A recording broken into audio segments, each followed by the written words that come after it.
Hello? Oh, what are you doing? OBS, come on, thank you. Got its shit together. I'm very proud of it. All by itself. So, welcome to another night of dad dating for some reason. Okay. Where we last left off, Bartolome was on his date with Joseph.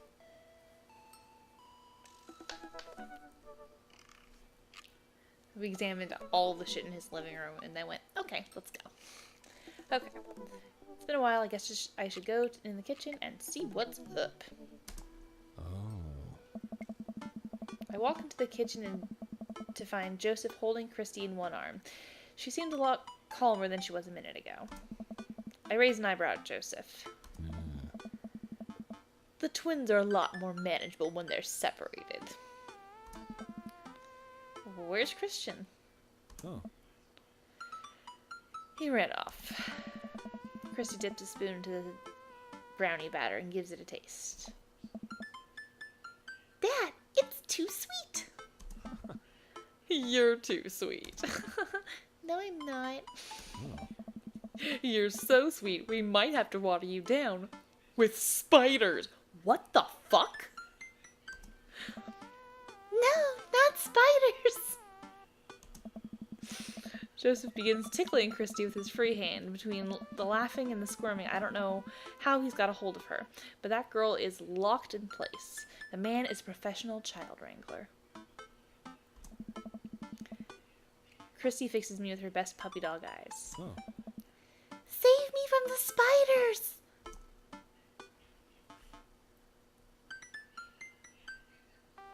Spoon. Alright. I grab a wooden spoon and point it in Joseph's direction. Unhand her, foul beast! Okay, Bartolome the Valiant, let's see what you've got.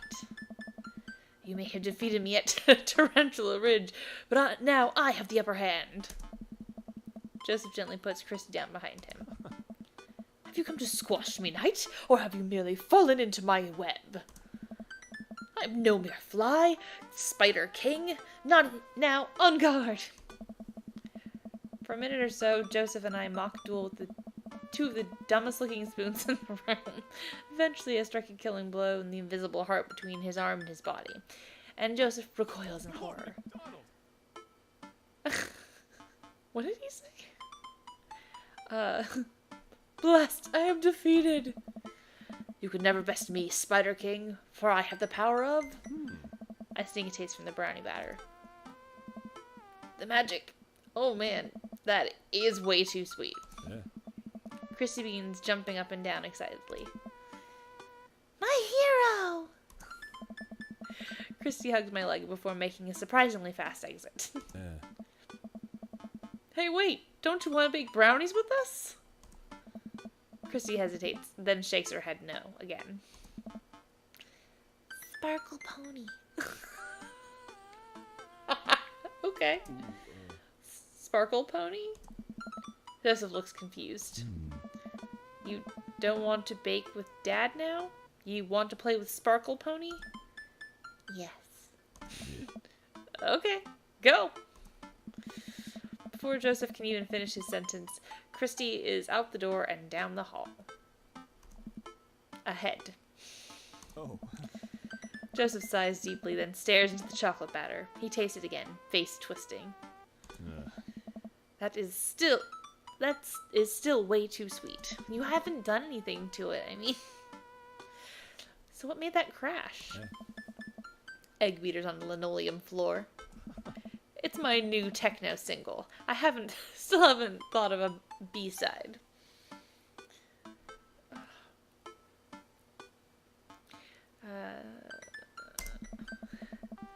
Now we're both looking into the batter. It's got a sickly sheen of sugar and chocolate candies throughout, and I have a feeling Christy had something to do with it. We need a fresh start. Oh, yeah, like I said, not really a baker, but Whoa. don't even sweat it. The bag came with instructions that have mysteriously vanished along with my daughter, so we'll probably be fine.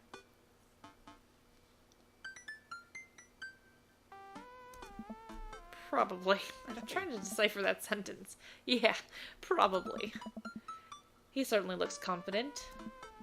Alright, Bartolome. You've baked a cake from a box before. Once. How hard could this be? Now, grab a spoon and get ready to rock. Mario Batali, save me. Joseph and I set to work, cracking the eggs and mixing the things, and then pouring the things according to how we assumed the back of the box would tell us to. Things go according to plan, and soon enough we have a solid batch of brownies. Okay. Whew. Wait. Joseph has a little dot of batter on his nose. Wow, Bartolome. Way to use those dad skills. I bet you've baked a few box mixes in your time. So sorry, my voice is going. His nose. Joseph? All we have to do is bring these to the bake sale, and voila, duty done. Now, help me find Christy. Keep your eye out for a pony that sparkles. Joseph, hold still. What? Oh. What was that? Thumb in position, and got it. Aye. Joseph's eyes go wide as I gently wipe the chocolate off his nose. Is he blushing? Oh, thanks. No problem. In less than a second, I've licked the batter off my finger. That's really good batter. Yeah. We should find Christy. Yes, we should do that. Do that. Bartolome. Joseph quickly composes himself. Alright, she can't be far. You take the delta position and I'll watch your 6. Do you even know what that means? Yeah. Alpha Tango sparkled, Roger, Roger. Joseph starts making his way down the hall and calls back to me. Take the brownies and the rest of the stuff I baked earlier today while I get Christy. We'll meet you out by the car. Yeah. I don't know. That sentence confused me. I don't know why. Joseph, Christy, and I arrive at the church parking lot to find fold-out tables and pop-up tents already set up. Looks like a bake sale is already in full swing. Wow, this place is packed. Is this packed? There are a few people milling around. Must be a value pack. If you can count a city's population on your fingers and toes, this counts as packed. Sorry. Point. Christy rockets out of the car and into the lot. Is she running on jet fuel? I want to sell brownies. Okay. Let's get set up. I want to see Mom. She's down by the other row of tables helping out with another group. Want to go over there and tell her I said hi? Mom! Christy zips off immediately. Joseph seems unconcerned. Does she always run that fast? Excellent. Yeah, and I can only catch her half the time. These knees aren't what they used to be. I remember when Amanda was her age, I couldn't get her to sit still for 5 seconds. Yep, great age to deal with. Yeah. While Christy's gone, Joseph and I arrange all the baked goods on the table and settle in. So, are we allowed to eat any of our own goods? Look, I don't see nothing, I don't say nothing. The man upstairs has strong feelings about snitches. Was it God who said snitches get stitches, or what? What's going on? Does he actually? Joseph shrugs. He eats a brownie. Looks like some of the other stalls are selling drinks, little handmade crafts, and other sweets. Whoa, someone brought a soft serve ice cream machine. I gesture to it. How are we supposed to compete with that? Please, this isn't my first time at the rodeo. The bake sale rodeo. There's actually no rodeo here, it's just a bake sale. I think you and I put together can make one pretty convincing argument for these brownies, don't you? Oh yeah, I hope so. Sneak another brownie teaser. I want to get a good score. We high five. If you bake it, they will come. Oh. It's not long before we have our first customers. Oh. Hey, dude. Hiya! Matt, Carmencita, good to see you guys out. Great to see you guys out here. Oh. Happy to support a good cause. Plus, you know, as the owner and proprietor of the Coffee Spoon, an establishment that specializes in baked goods, I have to scope out the competition. Joseph leans up close to me. This guy knows his stuff. Stay on your toes. So, what recipe did you use for these brownies? Don't say use the box recipe. Don't say use the box recipe.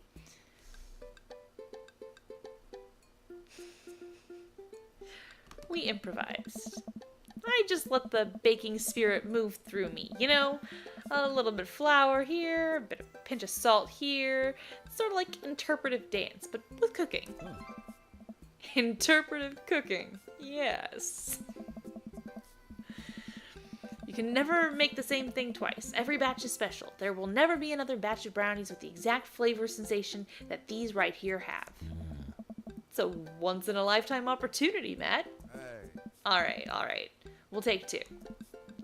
Actually, we'll take 3.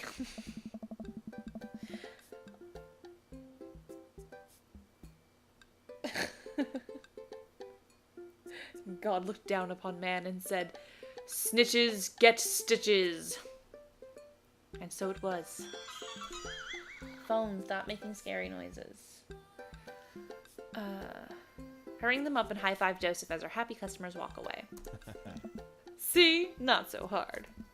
I don't know what I just did there. Yeah, I'm hot off the good feelings from the last sale. Who's next? We sell brownies to a bunch of people who I don't recognize, but who clearly know Joseph. Eventually another familiar face pops up. Bartolome! It's Brian. Close enough. What? Okay. Can we interest you two in any of our fine sweets and treats? You sure can. I bet you could eat 10. I could eat 10 brownies. Jesus Christ. Must resist urge to be competitive. Let the man buy his brownies. So we'll put you down for 10? Better make it just 2. 1 for me and 1 for Daisy. Coming right up. You excited for youth group movie night, Daisy? Yeah. What's the movie? Oh. It's a surprise. Joseph leans over to me. Okay. It's the Fast and the Furious. Really? Hey. If you think about it, there's some heavy religious undertones. Joseph hands a baggie to Daisy. I made sure to give you guys the edges. Clearly the superior part of the brownie topography. Thanks, Joseph. Our 2 customers walk off with their purchases. Joseph and I survey our stock. Hey. These are selling pretty hot. At this rate, we'll have enough money to pay for a new paint job on the church pews in no time.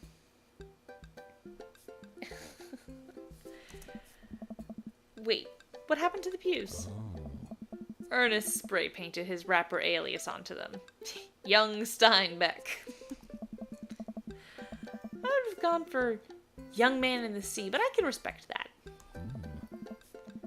Speaking in ministerial terms, Ernest is hard to reach. In father terms, Ernest is kind of a turd. Jesus Christ, dude. Being a cool youth minister seems like a lot of work. It is, but it's worth it. Although, sometimes I wish... Never mind. Jesus Christ. What? It's kind of silly, but... Do you ever wish you could just drop everything and go lounging around on the beach somewhere in the tropics, drink fruity blended beverages, fall asleep on a hammock? You know, just basically live out a Jimmy Buffett song. Joseph? I think about this every single day of my life. My dream is to live in Margaritaville. Oh. One day, my friend, one day we'll be on island time. We make a couple more sales and some church to some more church patrons. Jesus Christ. Everything seems to be going smoothly. Off in the distance, I spot my old buddy Craig. Oh. Craig! Hey. He's gonna be a hard sell. Craig's a fitness man. I know that. I think he comes to these bake sales to test himself, to see if he has the resolve to refuse processed sugar. Oh. Are you sure you're ready for this? We go way back. I got this. Craig jogs up to the table with Briar and Hazel in tow. They're each finishing an ice cream cone, so it's unlikely we're going to sell them on brownies too. Probably won't be able to sell the baby. She's impossible to read. You're the baby. It all comes down to Craig. Sexy, sexy Craig. Mm-hmm. Hey, bros. Hi, Uncle Joseph. Hi, Amanda's dad. Would you be interested in one of our delicious homemade brownies? I don't know.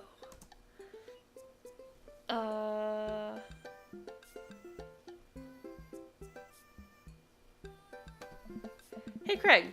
When we were freshmen, remember how our next-door neighbors pranked us by switching out our laundry detergent with dish soap and how the washing machine exploded with suds?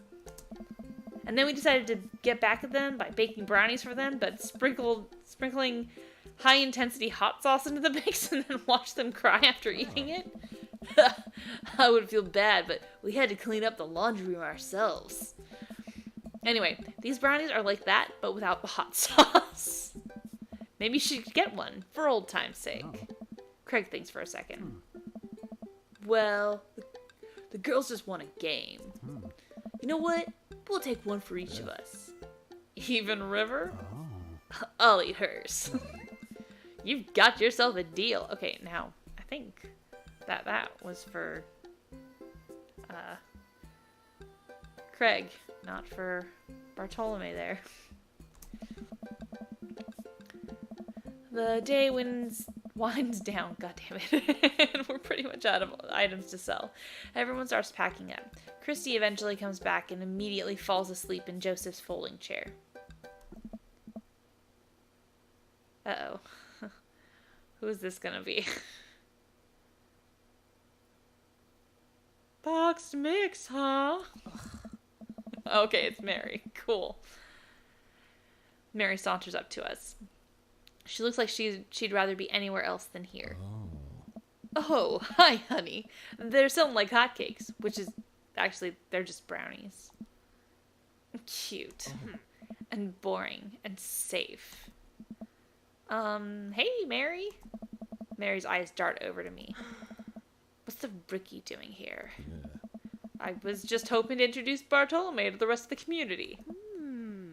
Uh-huh. You get a load of this freak show? What?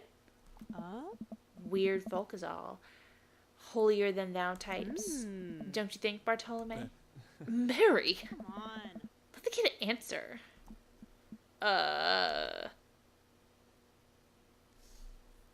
Shove a brownie in your mouth so you can't talk. Oh! Damn it! I'm not gonna get a good score now. I know it. Doesn't matter. I wasn't going after Joseph. But anyway.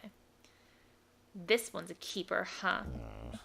Mary, can we talk about this later? Oh. Am I embarrassing you in front of your new friend? Joseph doesn't respond, trying his hardest to keep his cool. Can we please talk about this later? Sure thing, honey bear. No. It was envy. That was it. Mary turns her attention to me. Hand over the cash. Jesus, I'm not trying to rob you. I'm in charge of the funds here. I hand over the cash we've made. It feels like a hefty wad, if I may say so myself.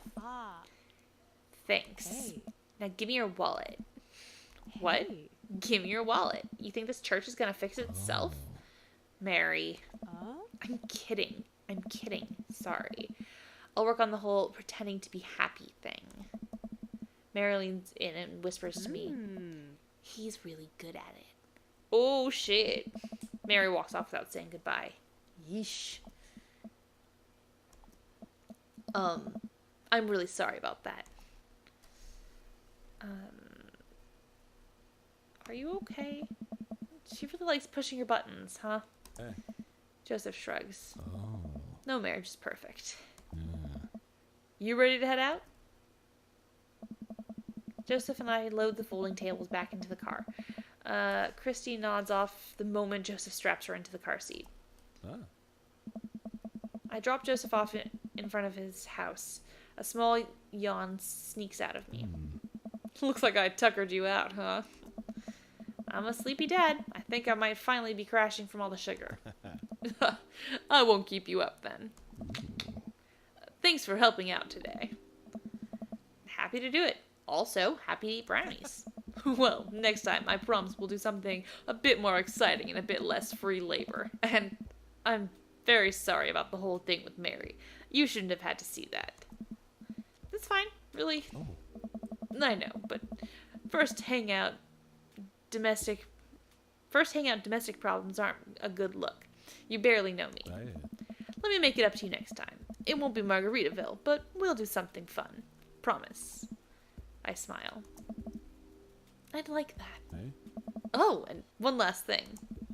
Joseph tosses a cling-wrapped brownie through the window, and it hits me in the face, but I'm able to catch it. Oh. It's the last one. You earned it. Joseph, please don't leave me alone with this brownie. Nope. Too late. I'm already walking away. But, bye! Joseph walks into his home. He waves at me before carrying Christy inside. Well, looks like it's just you and me, brownie. Eat the brownie now, save the brownie for later. Save the brownie for later. I pocket the brownie. This might come in handy down the road. It's in my inventory now. I step inside and find Amanda doing homework on the couch. Hey, father unit. Hi, child that I'm required by law to care for. How's homework? It's really fun and educational. Really? How long have you known me for? Great.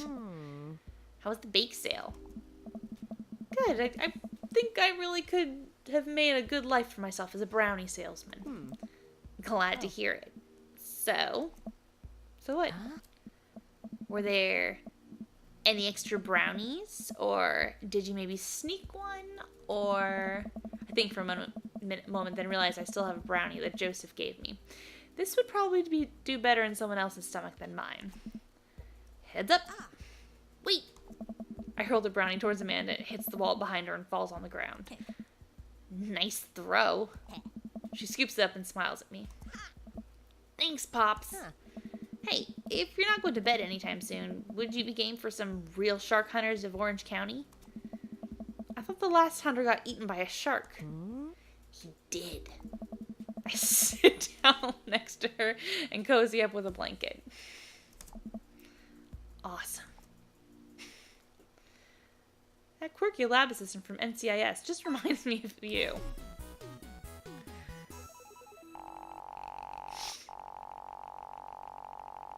Come on. I've never had that much fun in my life. That was awesome. Thank you. Thank you.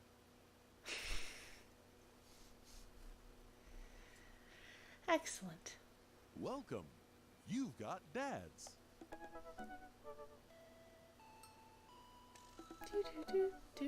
Okay. Because I just kind of want to play this just gearing towards one. So I am going to lean towards Damien because I've never seen Damien's ending, if I'm being perfectly honest. I feel like it needs a chant. You earned it, champ. Okay. Let's do it. Always carry a pocket knife. What you do when you don't have to will determine where you'll be when you can't help it. Wow. I had a lot of fun hanging out with Damien the other day. I wonder what he's up to. I open up Dad Book and start writing him a message when Amanda walks in the door. Dad, you got a letter. Oh, is it from Grandma? No, it's from Damien. Whoa, can I see it? Amanda hands me a piece of old parchment folded into an envelope and sealed with purple wax. Damn, the dude goes all out. I pry off the seal and unfold the letter. It's in the most beautiful calligraphy. The letter reads, Dearest Bartolome, I hope you'll find my continued correspondence endearing rather than trying. One can only hope that my use of the slower, more traditional form of communication will showcase my sincerity and earnest sentiment that I greatly enjoyed our time together. I wrote this hastily under the warm embrace of excitement, fearful that I may misstep and speak towards something unwelcome. For now, I hope that you might forgive my boldness. I will simply say that your company has greatly occupied my thoughts. While the afternoon may have been derailed by forces unforeseen, your companionship helped a great deal, not only in the discipline of my child, but in the morale of my spirit. And for that, I thank you. That said, Bartolome, if you'll allow me, it would mean the world to me if I could enjoy more of your time. Perhaps a trip to the cinema, followed by a moonlit stroll, would be to your taste. I eagerly await your response. With great respect, D. Bloodmarch. Man and I both look up from the letter. Wow. He's good. So, you gonna catch a movie with him? Yeah. I better message him on Dadbook and let him know. Amanda slaps my laptop shut. You have to write him back. A real letter. But my handwriting looks like two toddlers fighting over a crayon. Dad, you have to. He wrote you a letter. That's so cool. Will you help me? I need to class this up. Father, I was made for this. Here's what you do. Find tickets to a show that you two will like, then enclose them in the letter. Oh, that's classy. Amanda and I hop onto my laptop and peruse showtimes. He doesn't seem like a romantic comedy kind of guy. Yeah. Oh, here's one. Vampire Crusade 2? Evil Never Dies. I don't know, that sounds kind of stupid. Actually, it's critically acclaimed exploration of the Unwinged's existence. It really turns the vampire trope on its head. Really? Nah, there's just lots of blood and vampire titties. Well, let's roll the dice. Purchase the tickets and print them out. Then I sit down at the table with Amanda, try drafting a nice letter. I start writing. Damien. I hope that this letter finds you in good health. Good one. What's next? I remember your son tried to... You been good? I must confess my amateur control of the written word. Jeez, Dad, have some faith in yourself. Okay, we're trucking along. Let him know how you're feeling. You did me in good spirits, for I felt much the same after our last encounter. I did very much enjoy the adventure that we found ourselves on last we met. That earnest shit was pretty messed up.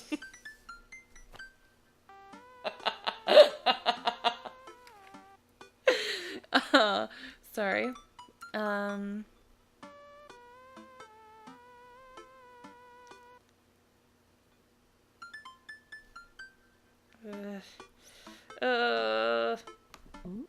Not bad. Good action-y sentence. Ask him to hang out already. True art takes time, Amanda. Well, a strange turn of events, I found myself enamored of the situation at hand. Like Brugel's... Oh, Jesus Christ. Fall of Icarus, I find myself lost in your details. Let me, get at that.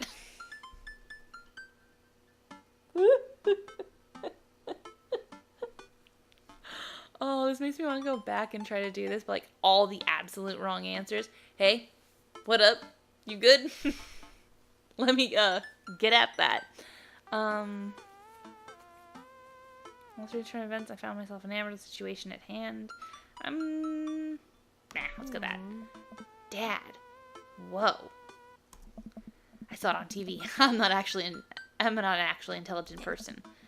Bring it home, Pops. Let me take you out. I got 2 tickets to the movies. I would very much enjoy your company, accompanying me to the cinema. It would bring me great pleasure to escort you to the cinema. There we go. Smooth. Calling it the cinema is a classy move. Enclosed, you'll find 2 tickets to Vampire Crusade, Evil Never Dies, which I'm sure you'll find both titillating and enjoyable.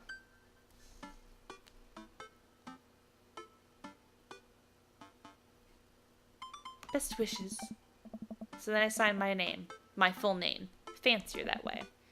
Bartolome Perez. Is this okay? Amanda reads over my sloppy handwriting.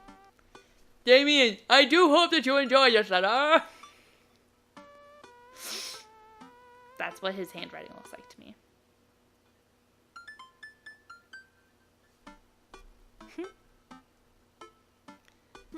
They're very proud of themselves for taking everything you said and putting it onto a letter.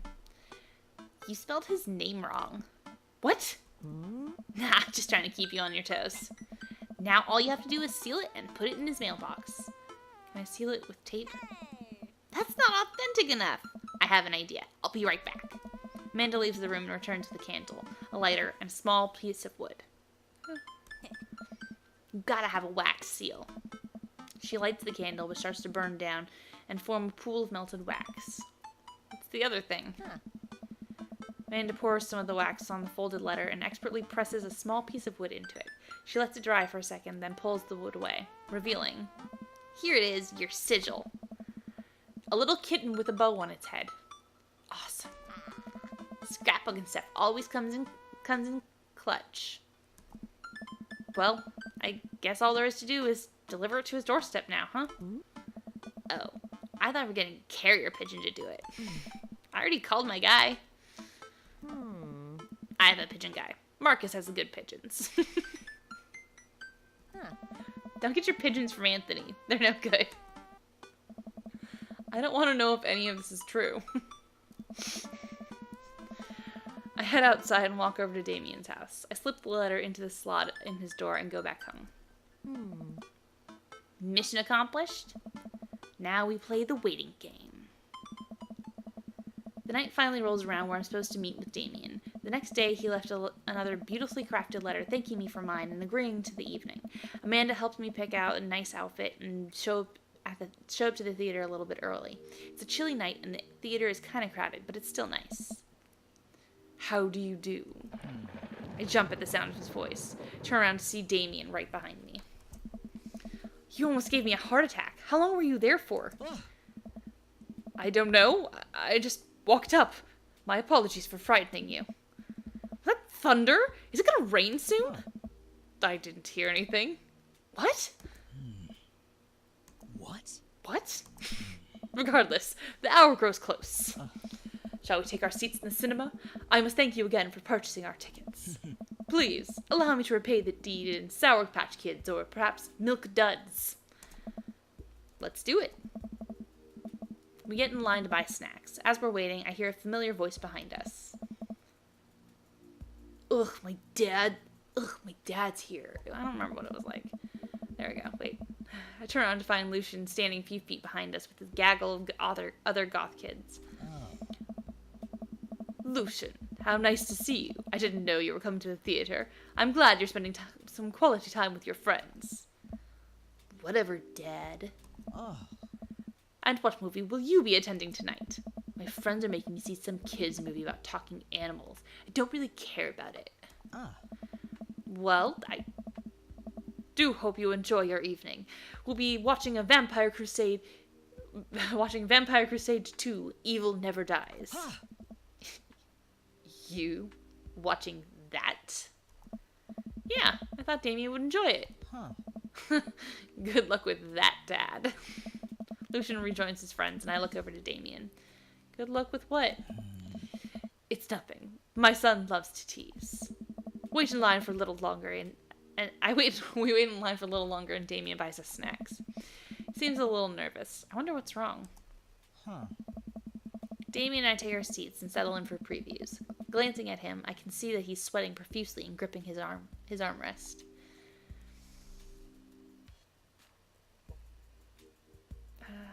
Is everything okay? Everything is perfectly fine. I'm so excited for this film. I'm a devoted patron of the arts, especially the scary arts. The scarier the art, the better. Do you have a favorite horror movie? Of course I have a favorite horror movie. Mine is Halloween Town. Terrifying. Oh, interesting. That's odd. I don't seem to remember Halloween Town being that scary. I would have expected him to bring up some sort of strange foreign horror film that I'd never heard of. Damien's knuckles are turning white. He looks like he's about to rip the armrest off. Wait a second. Damien, are you afraid of horror movies? What? You must be joking. I love horror movies. The lights dim for the film. Damien screams. I apologize. I was thinking about something far scarier than this movie, which is not scary at all. We settle in as the film starts. I offer Damien some licorice and he takes one. I take note of how much his hands are shaking. The title flashes across the screen in bloody letters. Vampire Crusade 2, Evil Never Dies. A pale man with long silver hair, glittering red eyes, and well-oiled abs sits up in a coffin. Awaken, my coven! 2 more vampires slide the tops of their stone coffins onto the floor. Brother, is it time? Yes, husband, but also mortal enemy. It is time. The 3 look at each other and then to the camera.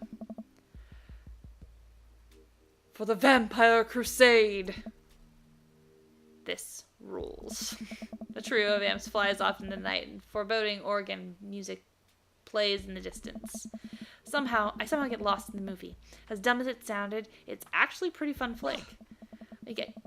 We get to a tense moment when the movie where Romulus Trueblood sits at a truce meeting with the general of the human army, whose wife Romulus has fallen in love with.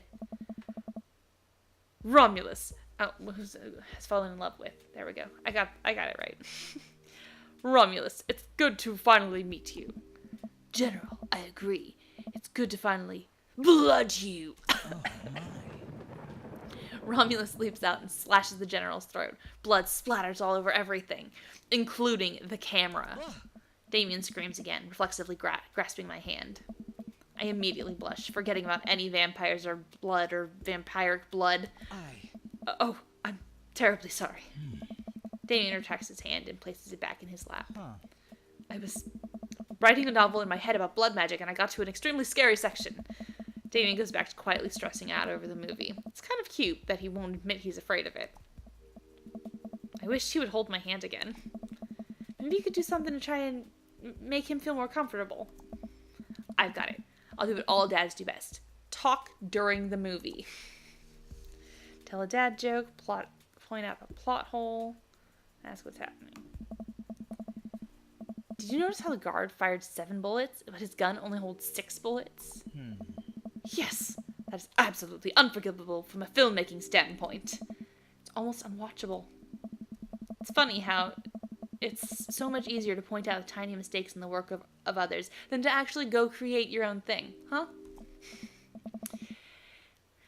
Hey, look, that's an anachronism. The rest of the movie goes by relatively smoothly, with only a few whimpers from Damien. Maybe he would have liked the romantic comedy better. We get to the final scene of the movie, where Romulus, Bad Blood, and the general's wife embrace each other in his crypt. It appears the true Vampire Crusade was the Vampire Crusade in our hearts, our cold, unbeating hearts. Romulus and the general's wife begin making out. Hard. What? The film fades to black and the end appears on the screen. But then it hard cuts to Demetrius and his rival lover Carmela, who watch the two from afar. Oh no, twist ending. Our bloodline has been pure for thousands of years. Romulus has betrayed us by loving a human woman. It will only be a short time before the next Vampire Crusade 3, Evil Must Die Again. More thunder, more ominous organs. The movie fades out again, and a bloody question mark now accompanies the end. Damien and I walk out of the movie theater amidst the throngs of chattering moviegoers. He's a little more pale than I remember, but otherwise he survived the encounter. He even seems kind of invigorated. What an interesting film. While the premise admittedly struck me as pedestrian, I was intrigued by its harrowing love story and a great attention to detail in regards to vampiric lore. Yeah, it was pretty good. A lot more vampire titties than I thought there would be. Oh. Come, the night is young. Let's take a stroll.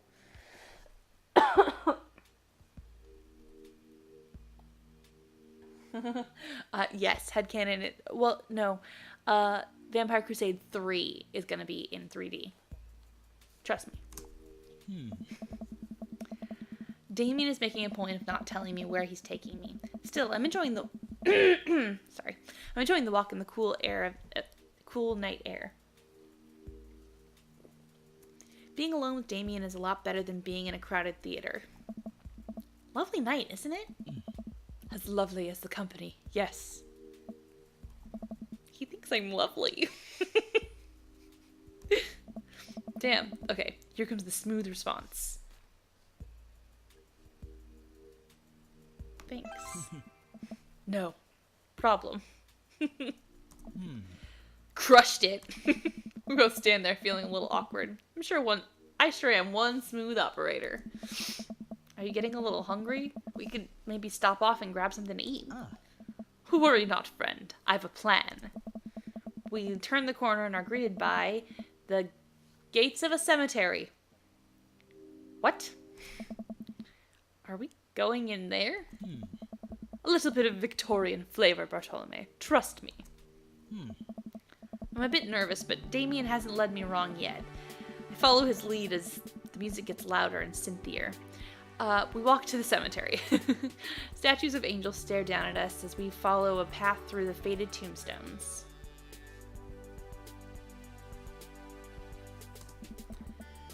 We crest a small hill. As we crest a small hill, we get a beautiful view of the city. The night lights sparkle around us. I gotta hand it to him. For being in a cemetery, this is strangely romantic. Picnicking in graveyards, it's an old Victorian tradition. An appropriate finish to an evening of vampire movie, wouldn't you? An evening after a vampire movie. Whatever, man. Wouldn't you say? With a flourish, Damien produces a blanket and picnic basket. Wait. Where were you hiding that? Under my cloak? Oh. Right. Damien unfolds the blanket and we both sit down, gazing out at the city lights. Jesus Christ. He produces a bottle of red wine and a fine selection of cheeses. The Victorian era, there were no public art galleries, parks, or botanical gardens to speak of. Once, rural graveyards became a more popular alternative to church burials. They became the only place that people could see beautiful plant life and fine sculptures. That makes sense. This is pretty nice. I have a question, though. How are you so okay with being in a graveyard, but you had trouble handling a scary movie? What? I wasn't... He sighs deeply. Okay, yes, I was extremely scared by that movie. I was not writing a book about blood magic in my head. I have never been good at those. I just feel as if because of how I look and act, people expect me to love horror films, so I must play the part. Truth be told, I don't know if I have the constitution for them at times. Damien, I'm so sorry. If I had known, I would have suggested another movie. It's quite alright. I actually did find myself enjoying this one, thanks to your help. Graveyards, however, I think there's something rather beautiful about death. Cemeteries are traditionally built away from cities, away from the realm of the living. It keeps us rather separated from it. To acknowledge death and to become comfortable with it, I think gives us a certain intimate knowledge of ourselves. To sit amongst generations of those who came before us, to be truly alive in the midst of so much death, brings me great comfort. See, oh, I didn't realize you weren't here when I finished the date with Joseph. I'm sorry. Not that I could have done anything about it, but bummer. Oh, right, yes. I was getting ready to comment on how he's definitely got the Krollmeister sisters' heart. Because Risa and I love graveyards. Anyway. Death helps me appreciate life, to savor every second. We sit and enjoy our food and wine. I don't feel scared anymore. I never thought I'd be comfortable sitting alone in a graveyard at night. But I actually feel very peaceful. You're not alone, you're with somebody. Suddenly, it doesn't seem like we're all alone. I just told you. Anyway. Off in the distance, I see a shadowy figure in the trees. What is that? I'm not sure. It noticed us. I'm paralyzed with fear as it begins lumbering slowly toward us, its shape taking a more animal form, more feral. I look to Damien for help, but he's just standing. But he's just as afraid and transfixed as I am. I want to scream, but it's stuck in my throat. The creature is getting closer, moving faster. Woof! Oh. He's a dog. It finally comes into the light. Ah! The friendliest, dumbest little Boston Terrier I've ever seen pulls its owner towards us. The dog trots over to Damien and sniffs at his hands. Damien looks ecstatic. He ruffles the dog's fur happily. What a beautiful dog. Hey. We both look up, not expecting to see. Thanks. I knew whose dog it was. Robert, what are you doing out here on this lovely evening? Hunting cryptids. What? What? I didn't know you had a dog. This isn't my dog. I found her wandering the street. I put a leash out around her. Now we're walking around this graveyard together. Hunting cryptids. Damien and I share a look. May I give her a treat? Sure. Wouldn't give her cheese, though. Not to worry. Damien reaches down to the depths of his cloak and produces a small dog treat. What else is he keeping in there? The dog laps up the treat and crunches away, tail wagging furiously. Damien continues to smooth down her fur. Thanks. My absolute pleasure. Damien shakes the dog's paw. Lovely to meet you, my friend. May our paths cross again. Robert and his dog disappear into the darkness again. Damien stares after them. I didn't know you liked dogs. Victorians love dogs, actually. Most Victorian women of high fashion would always be accompanied by a small dog, such as a terrier or a Maltese. I think big dogs are nice, too. Man, dogs are cool. I do believe we've had enough excitement for one night. What say we make our way home? Damien hops to his feet and extends a hand to help me up. I gladly take it, as my knees aren't what they used to be. He packs up his picnic basket and leads us out of the graveyard. As we begin to walk home, I take one last look at the cemetery. It really is beautiful. Like a proper gentleman, Damien walks me to my doorstep. Thank you ever so kindly for your company tonight. Damien, it was my pleasure. Bartolome, if you'll allow me, it would bring me great joy to offer you a token of my affection. Damien reaches into his cloak and pulls out a folded, monogrammed handkerchief. He presses it into my hand. Wow. Thank you, Damien. I'll use this to dry my tears for those I've lost. I can't wait to sneeze on this. I'm gonna wave this at passing ships. I'm going with this one. A noble purpose. Oh, yeah. We got eggplants. A noble purpose. Damien shuffles his feet. I just want to say that it's rare to find someone like you. Someone who's open to my eccentricities. It's nice to feel so accepted. Thank you. Damien gives my hand a quick squeeze. Damien blushes and hastily retracts his hand. I must take my leave. Good night. Before I can say anything else, he's gone. Huh. I unlock the door and step inside. Like a whirlwind, Amanda runs from the window and plops down on the couch, trying to look nonchalant. Hey, Dad, what's up? Were you watching me from the window? No, I was just, Okay, yes. How was the movie? Lots of vampire titties. Told ya. But, as it turns out, Damien is Wait, Amanda doesn't need to know that. I'll keep it between me and Damien. scary cool. Yep, he's so cool, it's scary. Nice save, Bartolome.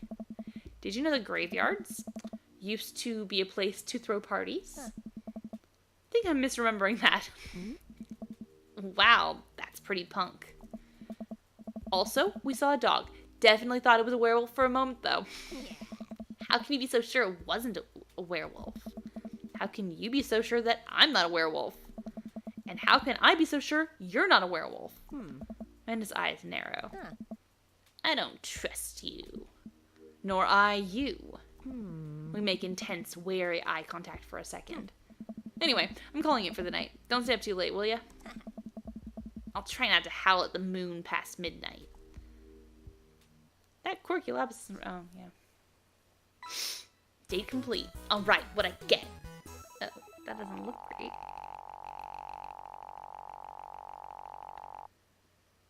Yes! Are you familiar with the works of Corey Feldman? He simply slayed in The Lost Boys. Okay. Alright, man.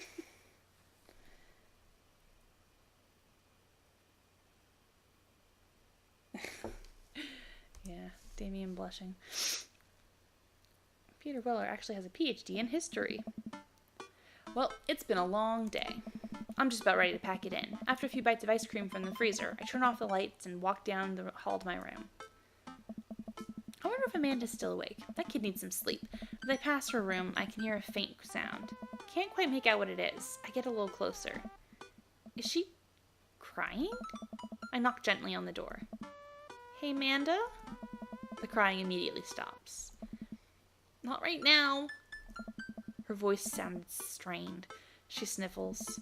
I need to make sure she's okay. I open the door. In the dark, I can see Amanda's outline in the middle of her bed, knees hugged up against her body. Is everything okay?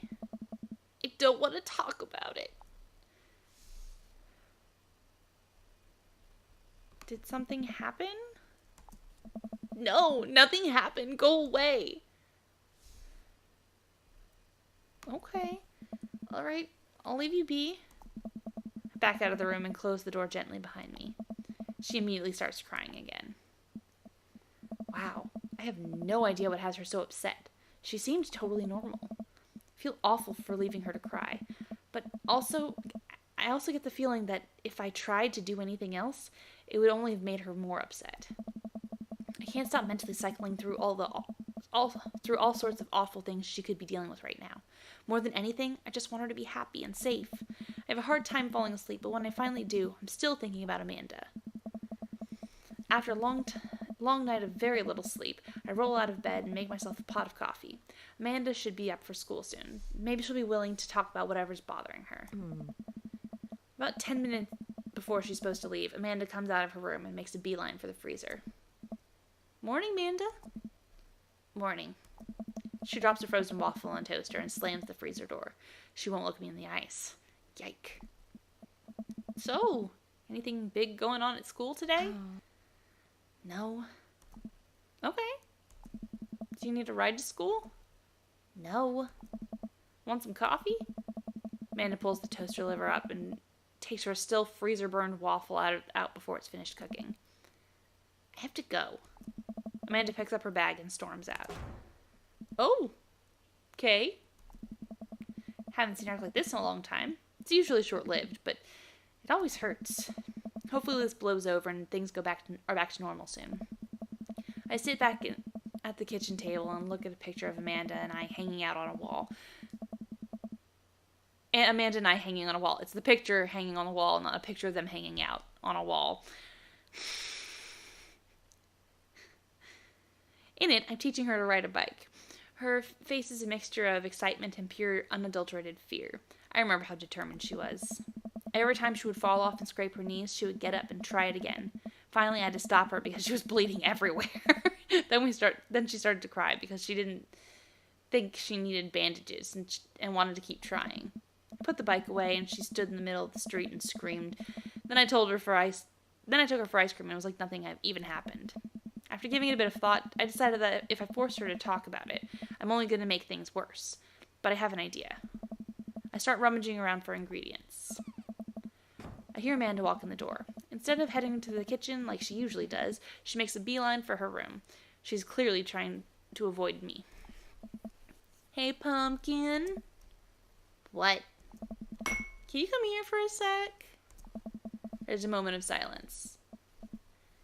Yeah. I want to say I'm sorry about last night.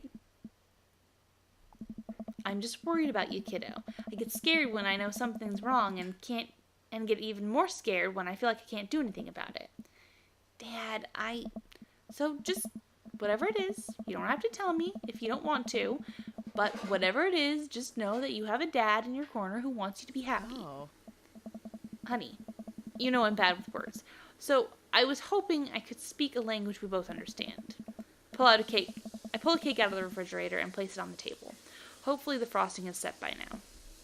Ta-da! Dad. It took me a really long time because I ran out of red frosting somewhere around sad and I had to start over and... Sorry you're sad, but I support you 100%. This is beautiful. It's strawberry. Amanda gives me a big ol' hug. I grab some plates and forks and serve us up some delicious cake.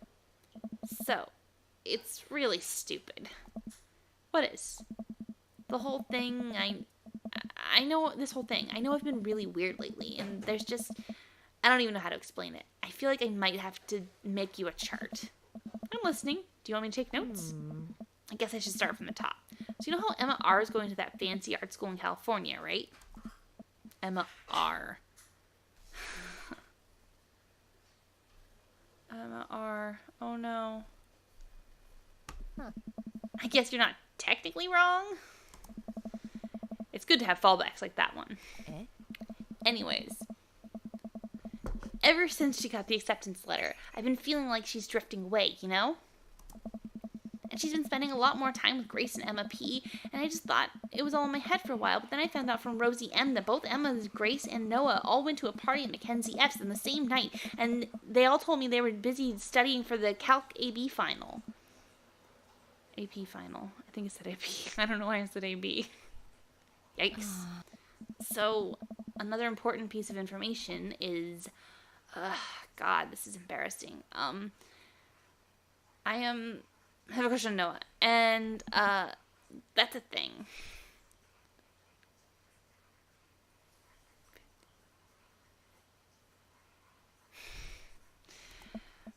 What? Whoa, I had no idea. I definitely didn't know that. Okay. You're a bad liar. So are you.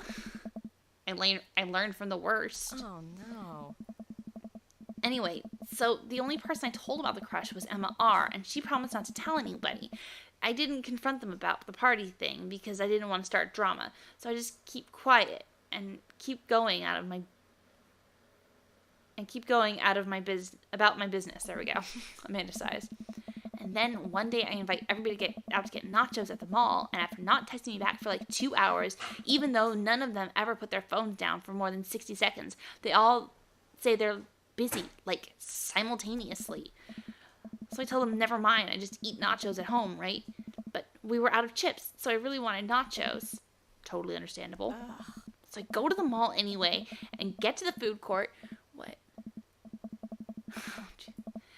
And who do I see there but Grace, Emma P, Emma R, and Noah all hanging out together and eating nachos without me. What? It gets better. I'm standing by the escalators watching them, and I realize that Noah has his arm around Emma R, which is kind of weird, right? And then they kiss. No. Yes, I know. So I storm over there, and I'm like, hey, and Grace drops a nacho on her shirt because of course she does, and Emma R just like glares at me. Grace, nothing coming up. I don't know who that is. Grace is the gossipy one? I know. Grace is the one nobody really likes. Or I guess that's me now. Anyway, nobody will say anything, and I'm just like, you guys suck, which is which I realize is not the most eloquent thing to say, but I was very angry and really embarrassed, and I just wanted to go get out of there. So I left, without nachos, might I add, which only further contributed to this shitty day, and immediately drafted a super long text to the group chat asking them why they've been so weird. And I wrote another one to Emma R. asking how long the Noah thing's been going on, and sorry, I know that's a lot. You still following? What did Emma R. say? Ooh, okay, get a load of this. Emma R. says, you know what, let me just read it to you. Amanda pulls out her phone and reads, word for word, an arduously long string of text messages. Can you believe that? I cannot believe that. I care so much about Amanda's social life and mental well-being, but man, do I not understand what she's talking about. This is all beyond me, but I am trying my hardest to be supportive. They were dating in secret for like months.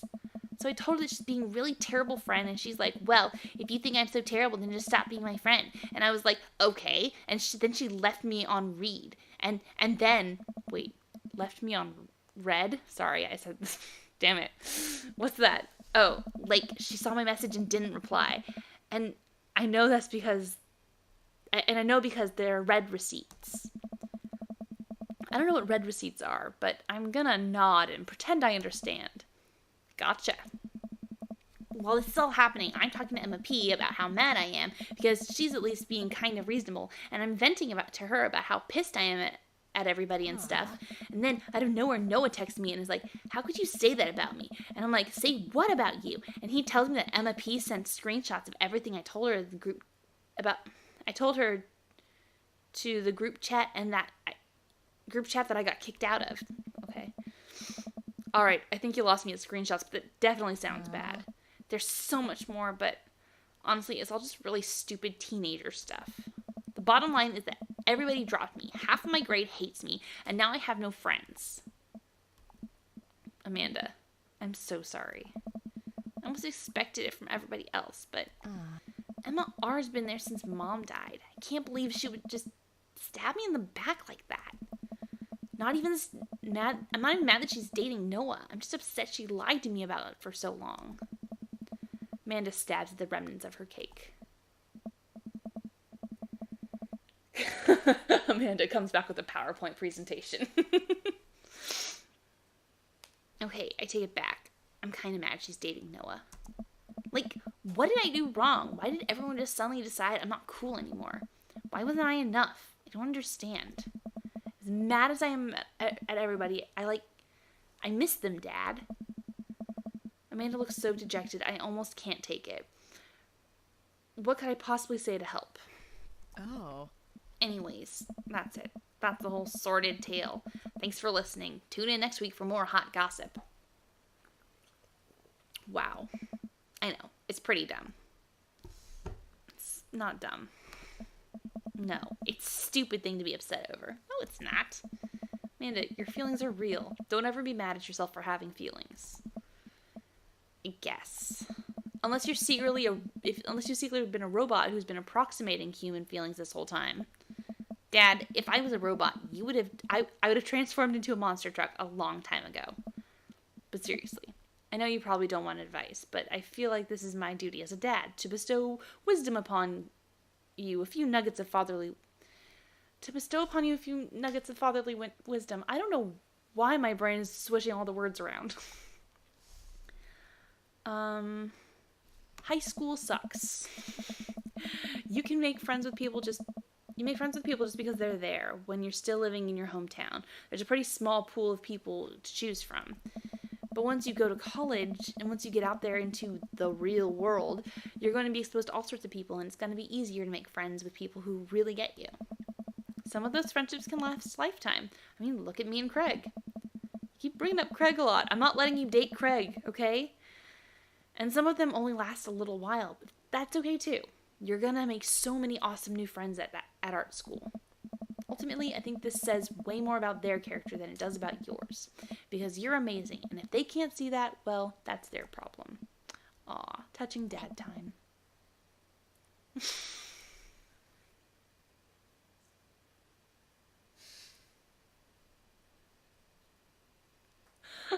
Ow. Okay. I'll keep that in mind. I look down at the table. Did we just eat that whole cake? Yes, we did just eat that whole cake. Well, good talk. Amanda gets up to go to her room. Before she closes her door, she turns around. Hey, Pops. Yes? Huh. Thank you. You are always welcome. Love you, Amanda. I love you too, Dad. Oh, I'll just let her say it. You're young, you have your health. Now's the time to take risks. Welcome. You've got dads. Yeah, being a teenager was exhausting. Alright. I'm gonna go on that third date with Damien. You know what they say about third dates. They get pretty serious. Are you sure this is your dream, Daddy? They said the title. It's the name of the game. Try not to make assumptions about people. Gas is cheaper in the suburbs. Oh, new one was coming up. Ever since we had that picnic in the graveyard, Damien and I have been spending a lot of time together. We go on nighttime strolls pretty regularly. He was so impressed with the first letter I wrote him that he insisted we only communicate by post instead of through dad book. I initially protested, but he gave me one of his old signet rings to use as a seal for my letters, and I just couldn't say no. Hang out with that goth dad again? Amanda, please, Amanda, you know his name. And yes, be honest with me here, Pops. Is he actually a vampire? I remember you inviting him into our household that one time, and I've seen The Lost Boys, and I honestly would have preferred trying to see if he could have walked through the threshold of our home under his own power. Yes, Amanda, I have become Damien's familiar. I'm compelled under his curse. I'm sorry, sweetie. Aww. Turn into a bat. I don't think... What's the point of being a vampire if you can't turn into a bat? Well, okay. I'm off. Are you taking the car, or are you flying off into the night on the leathery wings of a bat? One of those. While I'm out, you can throw away the garlic bread that's in the freezer. Can you throw away the garlic bread that's in the freezer so I don't die? That would be great. I'm keeping it there as insurance. You understand, right? That's my girl. Damien and I walk along the water's edge, chatting. Damien's cloak. He hates it when people call it a cape. Damien's cloak flutters behind him in the breeze. This is going to seem like a silly question, but why do goths wear black? Gothic subculture has always been associated with death, so it would make sense that the style surrounding it would be greatly influenced by mourning. Interestingly enough, though, was that the Victorian era, Queen Victoria herself mourned the death of her late husband for 10 whole years, wearing black for the rest of her life. If that's not goth, I don't know what is. Now that's what I call goth. Volume 4. I have another question. Go ahead. How are you so comfortable with death? You mentioned in the graveyard that it helps you appreciate your life or something? Oh, no.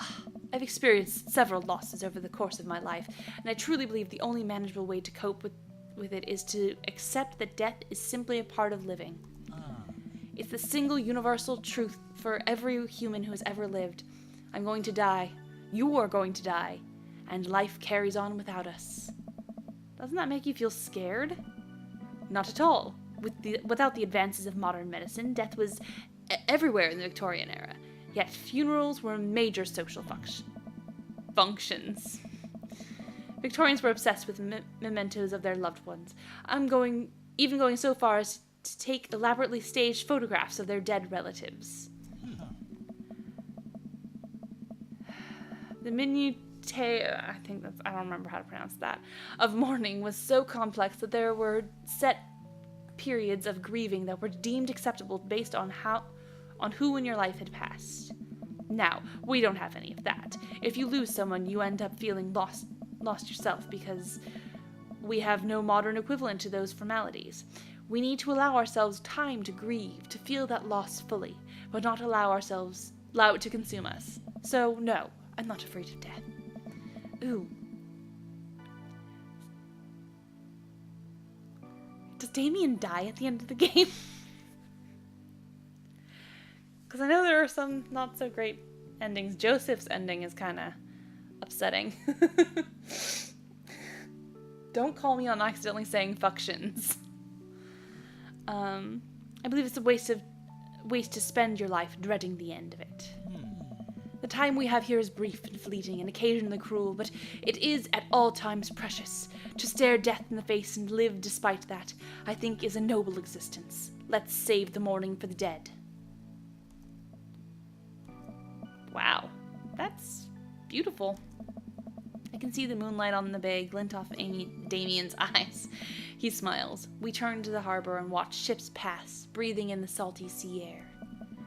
I look to Damien again and can't help but be entranced by his charm, his mystery. I find everything about him so fascinating. I lean in closer to Damien, closing my eyes as I do so. I'm so sorry, I have to take this. Damien steps away from me to answer his phone. Oh no, I hope it isn't Lucian again. After speaking in hushed tones for a few moments, Damien returns to me. Everything okay? Oh my. There's an emergency. Lucian? Huh. No, thankfully, but I must take my leave. Oh. Okay. Is there anything I can do to help? Huh. Dads do have to stick together, right? You know it. Then come, there isn't time to waste. After a short drive in silence, we arrive at a rundown building on the outskirts of town. Where are we? It's better if I just show you. I push the surprisingly heavy door open and find myself in a dimly lit waiting room. A few rickety chairs line the walls, and there doesn't seem to be anyone behind the front desk.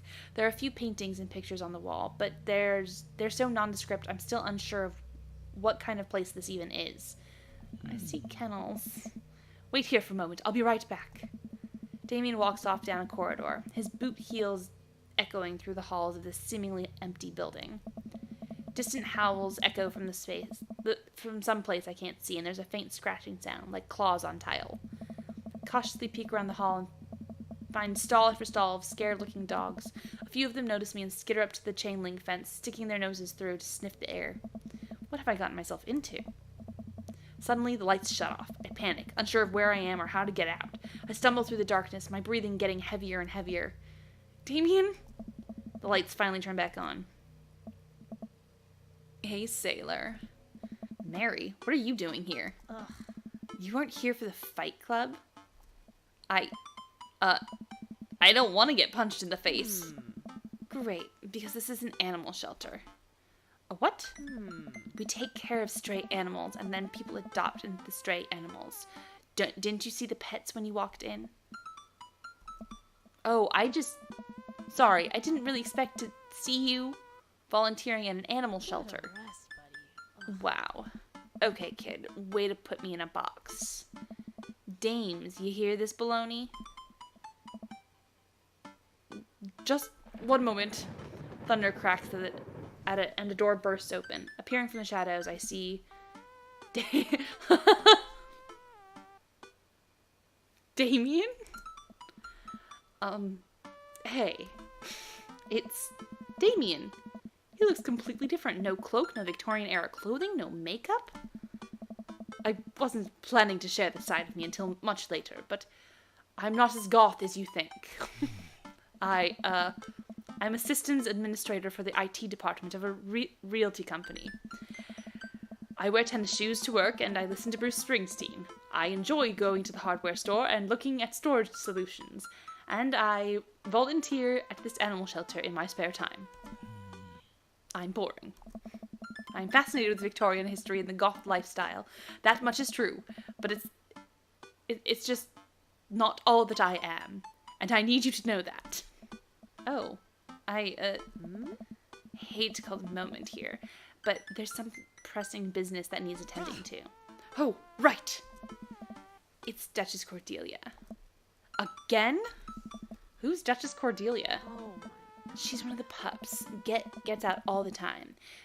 She somehow learned how to open doors, and now she's unstoppable. When did she get out? This morning. I went to sing sea shanties to the cats, and when I came back, she had already bolted. Why is she singing sea shanties to the cats? I have to stay here with the pets, so I need you two to go out and find her.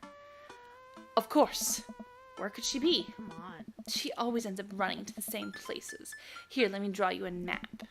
Mary starts scribbling on the back of the pet adoption form. She's very smart, ruthless even. You need to stay on your toes and get her back by sundown, or else she turns into a werewolf and starts eating people.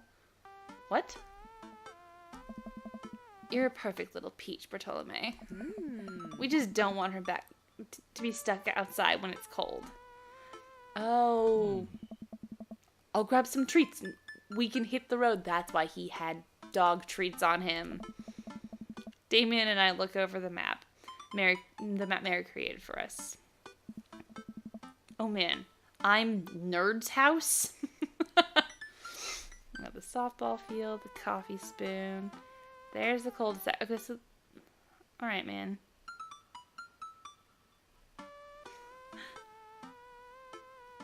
Other nerd. Alrighty then.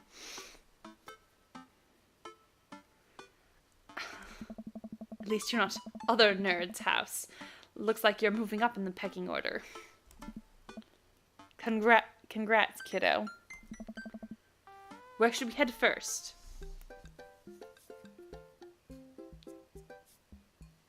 I just realized she mixed up east and west down there. Shit.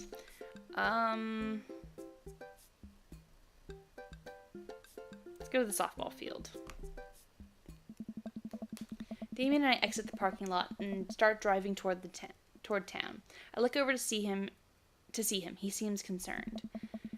Shouldn't be too hard to find Duchess, right? She's a pretty big pup. Mary wasn't kidding when she said the dog was smart. One time, she correctly guessed the winner of the Kentucky Derby. It's a really great year for Bark, Bark, Bark. Fuck you. Fuck that joke. I don't know. What do you think our odds are, Bartolome? Gotta stay positive. My dad once told me, Bartolome, you can't shove raisins up your nose. And that hurt my feelings. I felt discouraged, but I kept positive attitude. And you know what? I made it happen. Ew. It might have landed me in the ER and forced me to have 10 golden raisins removed from my nasal cavity. But on that day, I learned that anything is possible if you have a good attitude and abnormally large nostrils. Young children really are resilient, I suppose. Yes. Young children. I was 16. Let's just hope for the best. We got this. We drive to the softball field. It looks like Craig's team is practicing. I wonder if any of the kids saw something. Craig spots us and jogs over. Softball bat slung over his shoulder. Oh. Hey bros, what's up? Craig, you wouldn't have happened to see a dog around here, have you? One escaped from the animal shelter and we're trying to locate her. I don't think so. Maybe one of the girls saw something. Girls! Hi, Amanda's dad. Hi, Lucian's dad. We have names. Girls, you see any dogs around? No, you're just somebody's parent. Come on. Yeah, a huge dog ran through here a second ago. You just missed it. We tried to play fetch with her, but she just took the softball and ran. I think she ate it, actually. It was a lot of dog. Here, take another softball. Might come in handy later. Many thanks, Craig. Alright, let's see. Let's try the cul-de-sac. We drive through the cul-de-sac and everything seems to be normal. It looks like Brian's doing some yard work. We pull into Brian's driveway and hop out. Hey, don't step on the grass. We just mowed. Have you seen any unusual activity here in the area today? Aside from your underwatered lawn? Ooh, here we go. How dare you? I take my lawn care very seriously. Bartolome, please. You haven't seen a dog run through here, have you? Well, a little while ago I heard Maxwell barking at something. When I came outside, my garden had been torn to shreds. It's going to take forever to re-till the soil. That could be a dog. Or a rather feisty raccoon. Whatever it was, it must have been hungry. Ate all my tomatoes. I'm very sorry to hear about your garden. If you need assistance restoring it to its former glory, please don't hesitate to contact me. Will do, buddy. Good luck finding that dog. She's probably still hungry. I wonder if she's looking for more food elsewhere. Okay. So, maybe the dog gets food from people outside the coffee spoon? Park in front of Matt's coffee shop and walk inside. It seems like a slow day. Matt sits behind the counter, reading a book. Hey, Matt. Didn't expect to see you two today. What's up? Have you seen any stray dogs around? Actually, yeah. I caught one digging around the trash earlier. It ran away when I tried to get closer to it. Closer, though. Did you see what direction it ran in? Matt thinks for a second. Hey, dude. Might have been running east, I think. That pup tore through 3 pans of old grateful banana bread. Want to take some for the road, just in case? Sure thing. Matt packages up a slice. Thanks for the slice. The road slice. This banana bread is gonna be so good. I think he means to give it to you for the dog. Right. I meant it's gonna be so good for the dog to eat. I feel like we're on the right track. You think? If we keep this up, we'll find the Duchess in no time. Hey, if you like dogs so much, why don't you have any? Lucian is severely allergic. I wouldn't put him through that. I mean... Oops. There's about to be one more dog in your life, buddy. Splendid attitude. Let's not waste any more time. Verily. Okay, it's headed east, so then let's go Bayside. We arrive back at the Bayside. Just like old times, eh? I remember it as if it were yesterday. I mean, earlier today. So what do you think? Any sight of the pooch? None yet, although who knows if she made it onto any of these ships. The Duchess would do that? I wouldn't put it past her to know how to navigate through rough seas and without a compass. Very smart. Pops? Damien and I turn around to see my daughter. Amanda, what are you doing here? Did you think I stayed inside all day vegging out on the couch and watching TV? Oh, sorry, what are you doing? I'm headed home to veg out on the couch and watch TV. Had to get a burrito first. Young miss, have you seen a dog around here? Oh, you bet. I saw a Pomeranian with a bow around its neck. I saw a big old Doberman named Henry, and there was a stroller full of Yorkies, a Greyhound, a Golden Retriever. Did you see a Mastiff anywhere? No dice. I would definitely have remembered that. I gotta run, though. This Rito has about 10 minutes before the cheese breaks down the molecular structure of the tortilla and makes it all soggy. You understand. I do? Of course. Have a lovely evening, Miss Perez. Matt said the Duchess went east from the coffee spoon, but there's no sign of her here. I suppose we need to go not so east? But I fear that hours are growing short. We must make haste if we were to find the Duchess by sundown. Damien's looking more stressed out by the minute. I gotta think of something to lighten the mood. Knock knock. Who's there? Death cult. Death cult who? Death cultivate a more chipper attitude, friend. We're gonna find that dog. A slight smile cracks on Damien's lips. That's better. I keep reading Damien's directions from the map as we drive around. I mean, I went to the cul-de-sac. Could it be?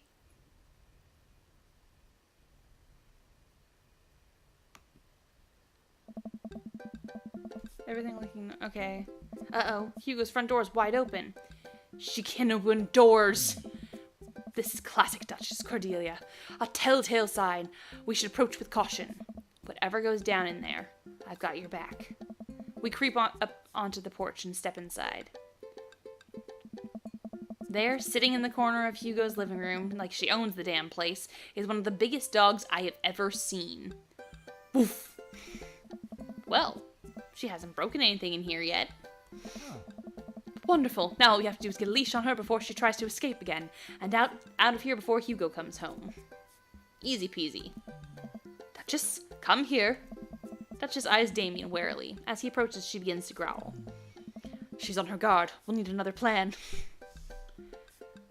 Hand her a dog treat. Damien pulls out a dog treat from the shelter and holds it out for Duchess. She eyes it suspiciously, then growls. She's wise to the game. I don't think this will work. Try the softball. Pull out the softball that Craig gave us. Hey girl, remember this? Duchess's tail starts wagging. She's not getting any closer. Damien stops me. If you throw that in here, she'll destroy the house. You're right.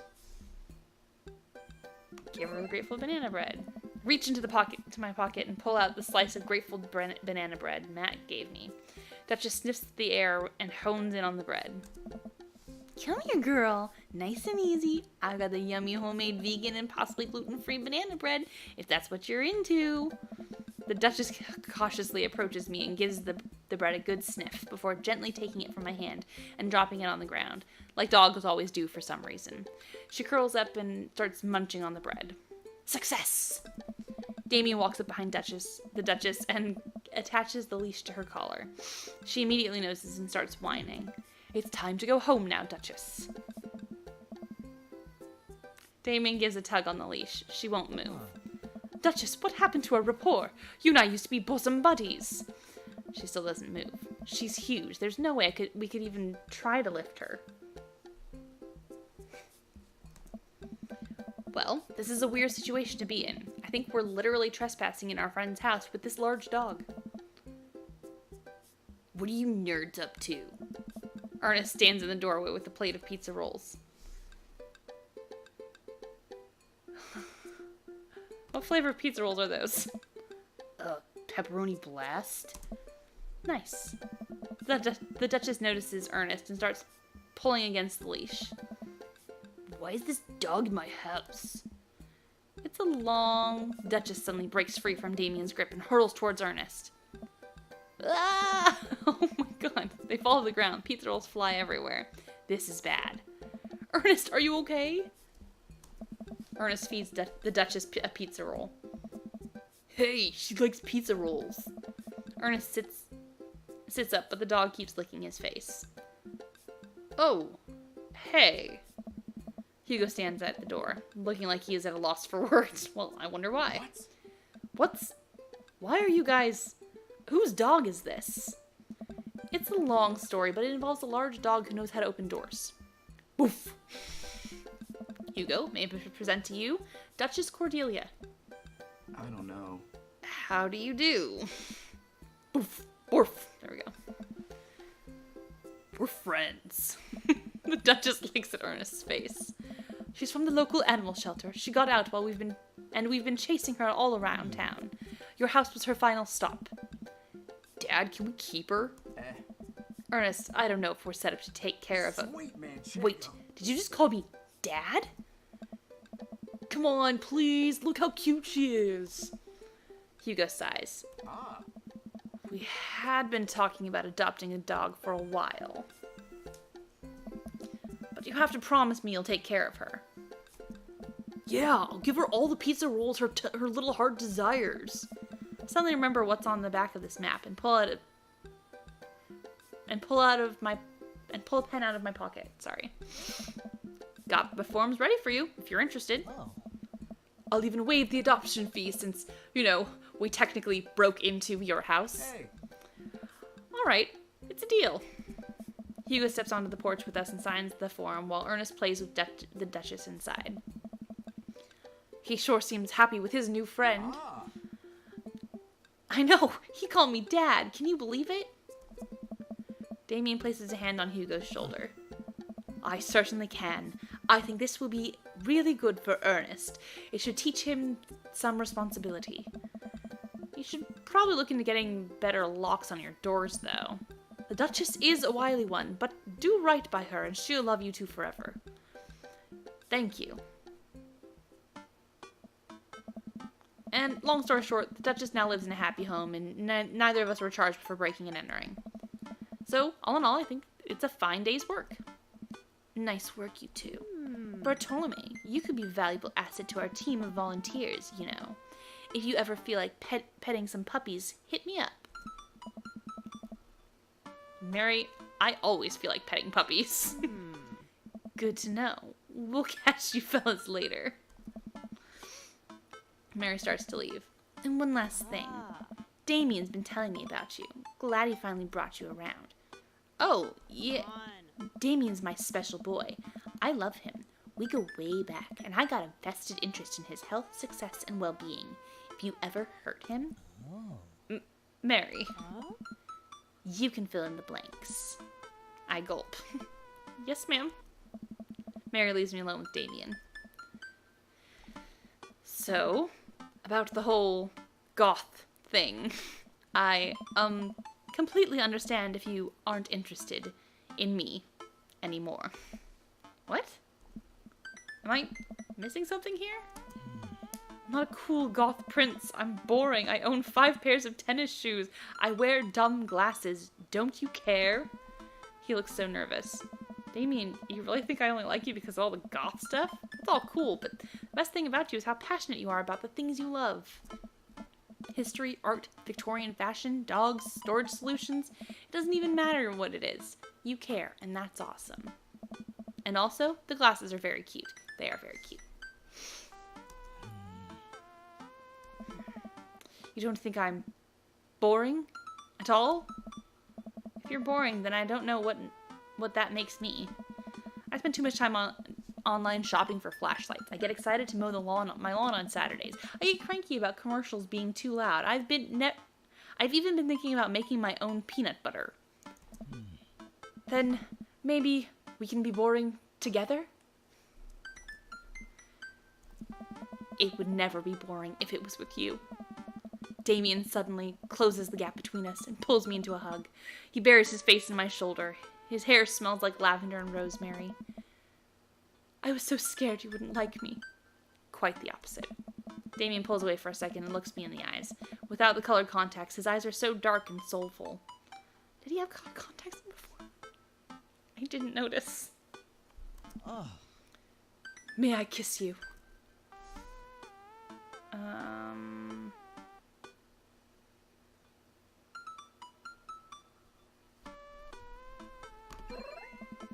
Verily, you may take upon yourself the... You know what? Just kiss me. He smiles slightly and leans in, giving me a gentle kiss. Damien pulls away and gives me an intense look. Do you want to help me take care of the puppies? Yes. Damien and I arrive back at the cul-de-sac with our fingers intertwined. Like a proper gentleman, he walks me to my doorstep. This was lovely. Thank you for understanding, and thank you for everything.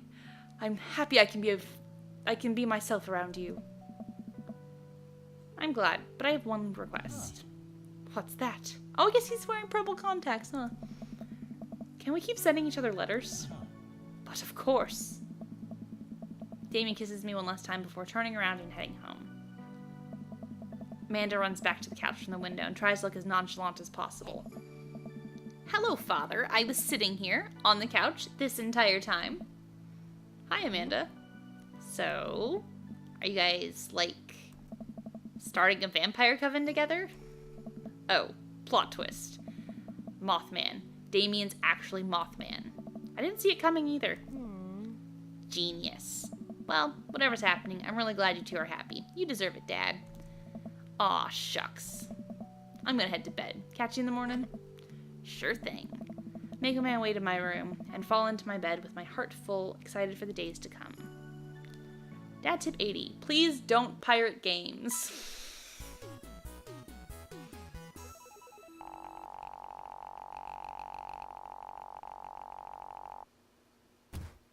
Yes. Are you familiar with the works of Corey Feldman? He simply slayed in The Lost Boys. I don't understand. I finally fully unlocked the interview with the vampire accomplishment. Whew. Think I have everything finally set up. Amanda should be here any minute now. I think that's her car in the driveway. Okay, gotta act natural. Be cool, Bartolome. Be cool. Amanda walks through the door with a suspicious look on her face. Hey, Dad. Off to a good start. Something fishy? Rats. You ask too many questions. Who do you think you are? My daughter? For literally my entire life, yes. I'm kidding. You're right. I have a little surprise for you. Yeah, I can tell. You're very bad at lying. Amanda, my dear, would you care to join me in the kitchen? Father, it would fill my heart with glee. I lead Amanda over to the kitchen table where a present lies covered under a tablecloth. There we go. It's nothing special, but I wanted to get you a little something. You graduated high school last week, and I know you told me not to make a big deal about it, but... Dad, I dramatically whip the cloth off the table. Amanda's jaw drops. No way! I figure you probably won't be able to get cable in the dorm room, so I thought it might be nice to take a piece of home with you. A DVD box set of Long Haul Paranormal Ice Road Ghost Truckers. This is all 19 seasons. And bonus material, including commentary with actual ghosts featured on the show. Dad, I love this. Thank you. She gives me a big hug. I'm glad you like it. Hey, you want to hang out with me in the backyard for a bit? Toss the old pigskin or something? Totally. I follow Amanda to the back door. What? Oh, look, it's all my dad's friends. Great. You told me not to make a big deal, but you seem to have forgotten that my entire mission in life is to make a big deal out of your accomplishments. So consider this your graduation party. Surprise! Dad, everyone's here.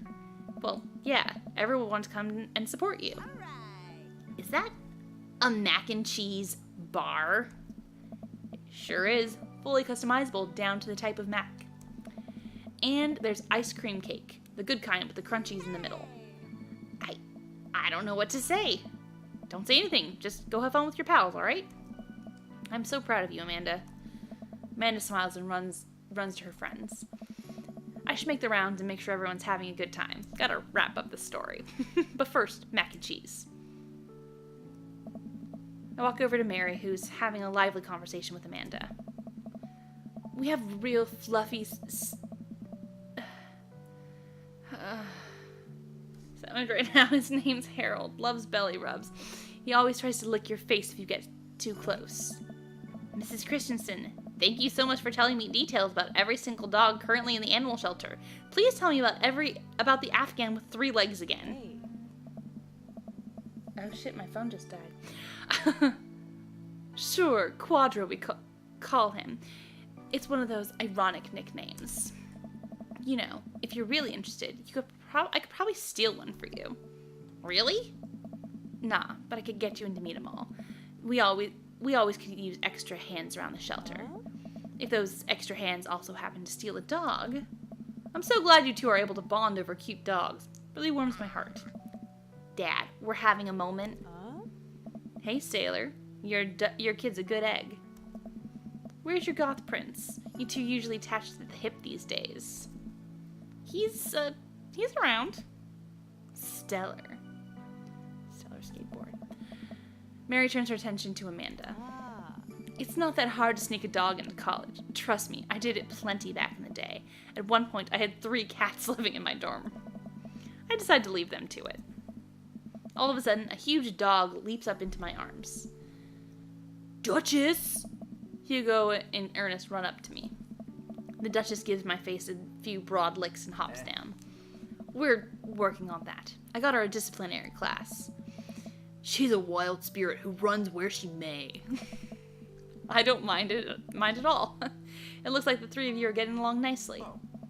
She's a valuable addition to the clan. If I hold up my homework in front of her, she'll eat it. Cool. We'll deal with that later. Duchess Cordelia spots the squirrel and darts her across the yard. Ernest follows her, laughing. He's actually been a lot more manageable lately. I think taking care of the dog is good for him.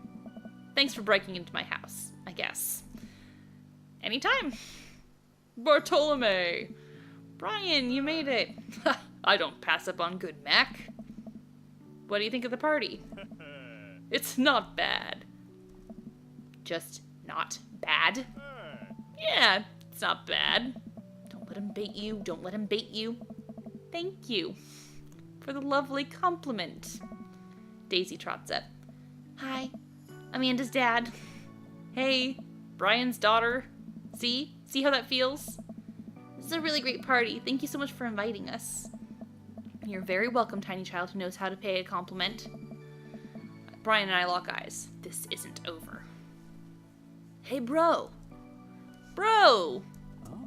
This is a real rager, taking our older age into consideration. I'm trying to be in bed at a reasonable hour tonight. Don't let me get too wild. Hey. Don't worry, dude. I'll keep an eye on your fruit punch intake. You know, I'm really glad we're bros again. Me too, dude. Briar and Hazel peek out behind Craig. Hi, little ones. Hello. Hiya. Thank you for all the ice cream cake. Wait, girls, how much of that did you eat? Briar ate 4 pieces. Ask any witness.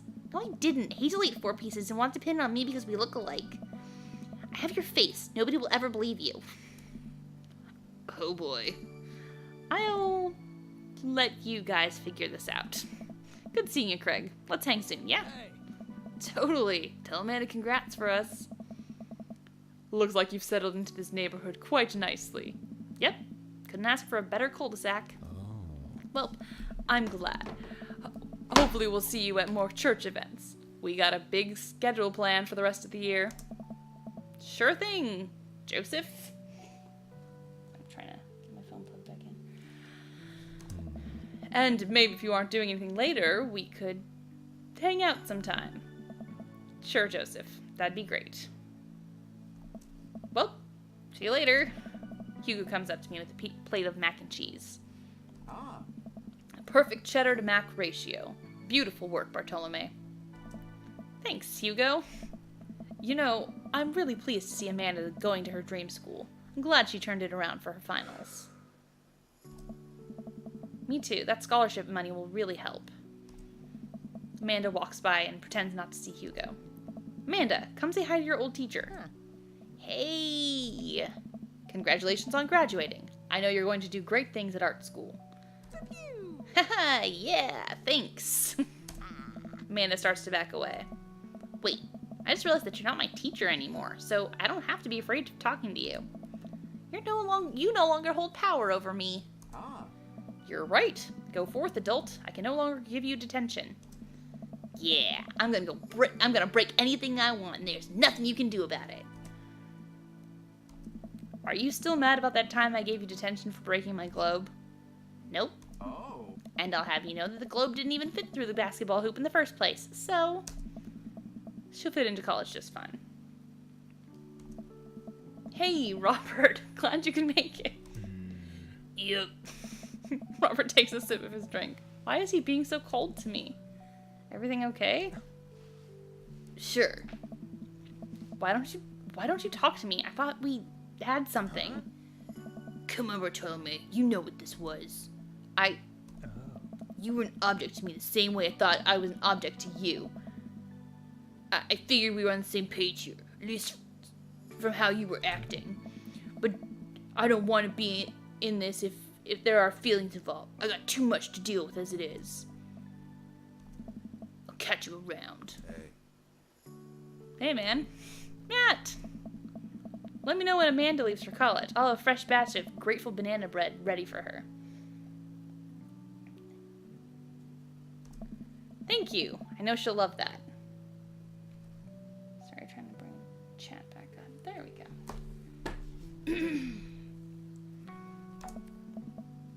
Hey, Amanda's dad. I turned to spot Lucian walking up to me. Yes, Lucian? Thanks for inviting me to your party. Anytime, bud. I know we had a rocky start, but I'm glad to know you. Hope you know how much your dad cares about you. Yeah. We just had a rough couple of years, and I know that it must not have been easy to raise me alone.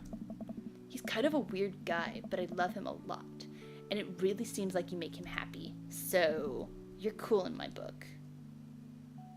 Come on, you piece of garbage. Go. Thank you, Lucian. That means a lot to me. Sure. Let me know if you want to give me if you want me to give you a stick and poke sometime? Thanks for coming by, Lucian. See you around, Bartolome. As the party winds down, I take a seat on our back porch step. The sun is setting and everyone seems to have eaten their fill. Amanda wanders over to sit down next to me. Killer party, Pops. What can I say? I was inspired. So, I also have something for you. For me? Why? Not to be completely genuine about my feelings for once or anything, but growing up wasn't easy, but it could have been a lot harder if it wasn't for you.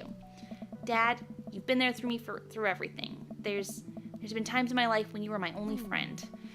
I was really scared of going to college and being so far away from you, but I realized that everything you've done for me has been to prepare me for this, and I'm ready. I wouldn't be who I am today without you. Don't cry.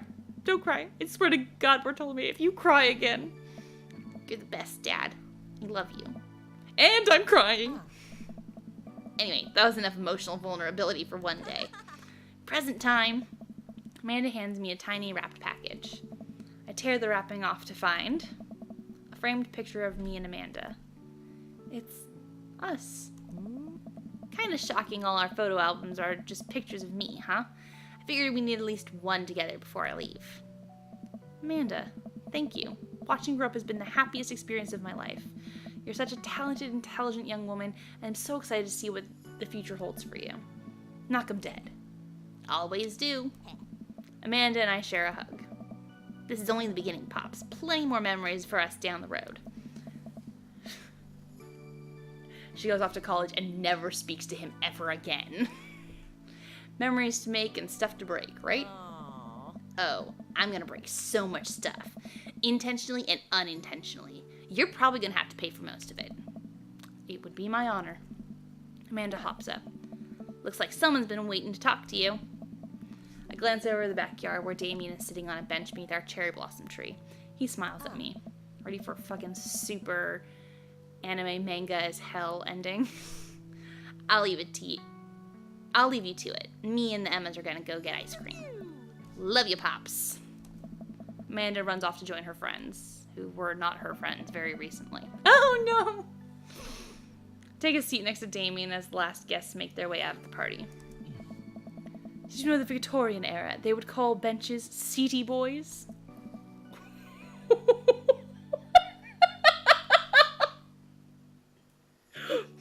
What?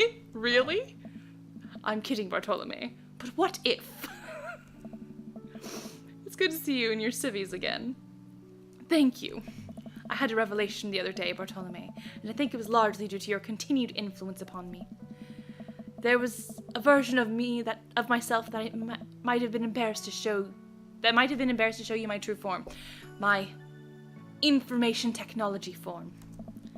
But what you said about me, about how my passion was what you truly admired, that emboldened me to feel like myself, regardless of how I choose to dress and act. Instead of separate entities, they are simply different facets of myself, a three-dimensional human being with its own thoughts, wants, and needs. I love dressing that way too. That way I do, but feeling constricted by what I thought was my own personal brand made me lose sight of my own personal brand. You made it so your brand that you built a fucking house to go with it. Like, Jesus Christ, dude. Can I change it now to be all preppy? Made me lose sight of why I did this in the first place. To make myself happy. I place my hand on Damien's and feel a light squeeze. Looking up, I'm greeted by Damien's warm smile. I'm trying to be more comfortable with who I am, rather than dwelling on who I could be to other people. I can't stop smiling. I'm so proud of him. Damien, I'm so happy you've realized you can be a dog-loving goth. Me too, Bartolome. Me too. I feel myself inch closer and closer to Damien. I go to brush a lock of hair out of his face and am shocked by how soft it is. How is your hair so soft? Dog shampoo.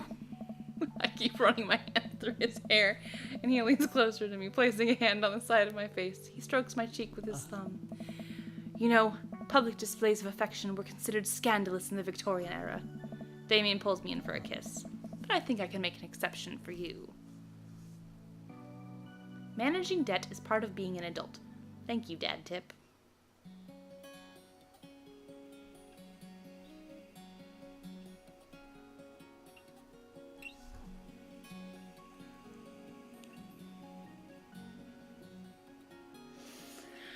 Oh, so yeah.